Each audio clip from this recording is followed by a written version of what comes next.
Pada 11 Disember 2025, SSN SMK Mutiara telah menerima kunjungan rasmi Ketua Pengarah Pendidikan Malaysia yang berusaha Dr. Muhammad Azam bin Ahmad bersama rombongan dari Jabatan Pendidikan Wilayah Persekutuan Labuan. Education is the passport to the future, for tomorrow belong to those who prepare for it today. Itulah kata-kata Malcolm X, seorang tokoh hak asasi manusia yang sangat berpengaruh dan pejuang keadilan di Amerika Syarikat. Beliau menegaskan bahawa pendidikan adalah jalan untuk membina masa depan yang lebih baik, dan kata-kata ini amat bertepatan dengan peristiwa yang berlangsung di SMK Mutiara pada hari ini.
Sekarang saya bersama Dr. Muhammad Azam bin Ahmad, Ketua Pengarah Pendidikan Malaysia.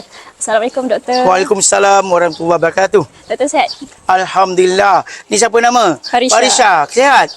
Sihat. Okay. Alhamdulillah. Okay. Tadi doktor dah tengok daripada bengkel reka cipta, sudut PPDA, sudut sukan, hinggalah ke sini bangunan baru PPKI yang baru saja dibina pada tahun ini. Apa harapan doktor selepas lawatan ini? Okay, Alhamdulillah saya menjejakkan kaki di tanah Labuan pada lebih kurang pukul 10.45 tadi di airport di lapangan terbang antarabangsa Labuan. Saya terus dibawa ke SMK Mutiara. Jadi apa yang persekitaran saya lihat tadi, sebuah sekolah yang cantik, yang bersih, yang ceria, dan sekolah ini memberikan menghidupkan rasa damai dalam diri saya. Dan kedamaian itu lagi ditambah lagi dengan bila saya tengok tentang bilik-bilik macam PPDA yang disebutkan tadi, bilik sukan, laluan sukan, dan hinggalah ke pendidikan khas ini. Harapan saya usaha-usaha yang dilaksanakan ini memang baik dan perlu diteruskan dan ditingkatkan lagi. Dan saya percaya dengan kerjasama daripada warga SMK Mutiara dan bersama dengan Jabatan Pendidikan Negeri Wilayah Persekutuan Labuan ini, saya percaya anak-anak di SMK Mutiara ini dan juga anak-anak yang ada di sekolah-sekolah lain di Labuan ini akan mendapat akses pendidikan yang berkualiti, yang tertinggal, dan no child left behind.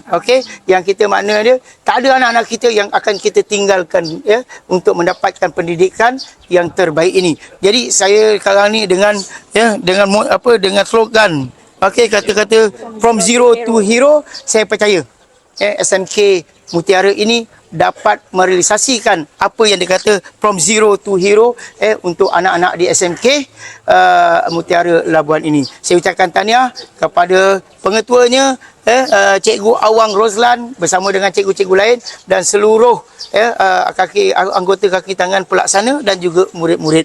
Tahniah semua. Saya doakan semuanya dipermudahkan urusan dan diberikan kejayaan dunia dan akhirat.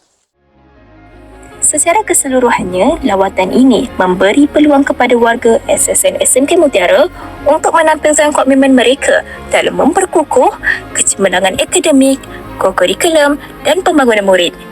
Dengan itu, sekian daripada kami, Pearl Newscast.